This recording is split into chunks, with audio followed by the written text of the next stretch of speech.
วันนี้มาพบพอกับน้องแอนนี่เด้อพี่น้องเนาะก็แม่นลูกสาวเนาะที่มื้อนี้ก็จะแม่นพอดีสุขสันต์วันเกิดของเพิ่นเนาะพอดีมื้อเกิดของเพิ่นก็เลยจัดวันเกิดให้เพิ่นเบิ่งว่าการจัดวันเกิดการกะเกียมจัดวันเกิดมีหยังเนาะสบายดีลูกสบายดีมั้ยจุบลาก่อนจุบลาก่อนจุบลาก่อนนะจุบลาเอาก่อนเลยนี่เอาก่อนแล้วจะวันเกิดเด้ก่อน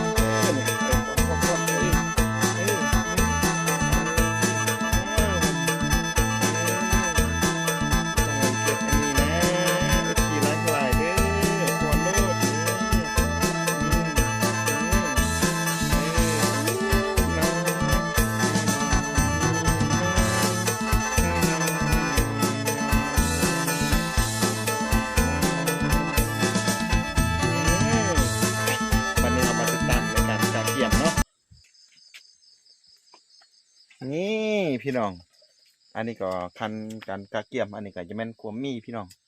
บ่มีหยังพี่น้องทุกข์ยากพี่น้องอันนี้จะแม่นข้าวผัดนั่นเองพี่น้องเนาะข้าวผัดไข่เนาะที่ต้อนรับวันเกิดอันนี้พี่น้องนี่พี่น้องได้ก็ติดตามเบิ่งเค้กของเพิ่นเป็นจังได๋พี่น้องมื้อนี้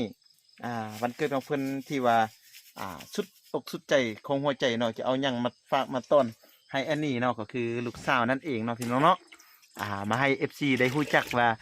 มีลูกสาวตัวน้อยแล้วพี่น้องเอ้ยเนาะระยะผ่านมายังบ่ทันเปิดเผยเทื่อครั้งนี้ครั้งแรกพี่น้องที่เปิดให้ FC ได้รู้ได้เห็นเนาะพี่น้องเนาะติดตามพร้อมๆกันเด้อให้กำลังใจอันนี้เด้อพี่น้องนี่มาแล้วติ๊งติ๊งยอยจะมีใหม่เนี่ยเดี๋ยวอันนี้ก็คือเขาจัดวันเกิดให้อันนี้นั่นเอง Happy birthday to you Happy birthday Happy birthday Happy birthday to you Happy birthday Happy birthday เฮ้ยพ่อให้ลูก1 2 3ตบมือHappy birthday นี่พี่น้องเรียบร้อยวันนี้นี่มาแล้วเบิ่งซื้อด้วยนี่เบิ่งนะซื้อนะเบิ่งมาลูกสาวของแอนนี่พี่น้อง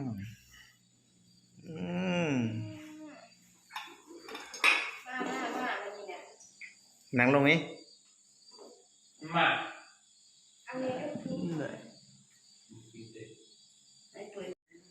Happy birthday Happy birthday อันนี้เด้อคอยเป็นลูกคำหูของพ่อแม่เด้อแม่ช่วยขอบใจทุลูกเมาปัดเค้กไปนี่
พี่น้องอันนี้ก็คือน้องห่มมา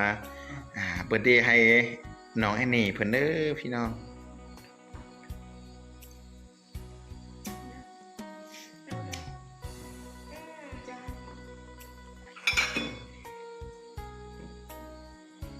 อันนี้ก็เอื้อยเนาะเพิ่นก็มาเบิร์ธเดย์ให้แอนนี่คือกันพี่น้องให้อยู่ดีมีแห้งเด้อลูกเด้อคำฮู้ของพ่อของแม่เด้อใหญ่สูงใหญ่โอใหญ่สูงพี่น้องกินเค้กพี่น้องจะมีผลไม้พี่น้องนี่ของโปรดของแอนนี่พี่น้องวันเกิดจะเอาอันนี้มาให้อันนี้ของโปรดเพิ่นอันดับ1พี่น้องกินมันข้าวผัดพี่น้อง นั่นกูจะพีบหรอ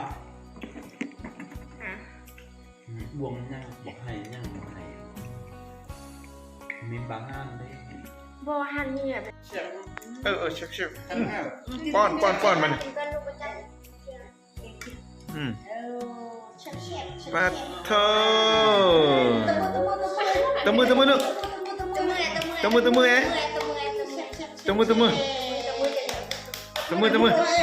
ฟอนลูก พ่อนี่ขาย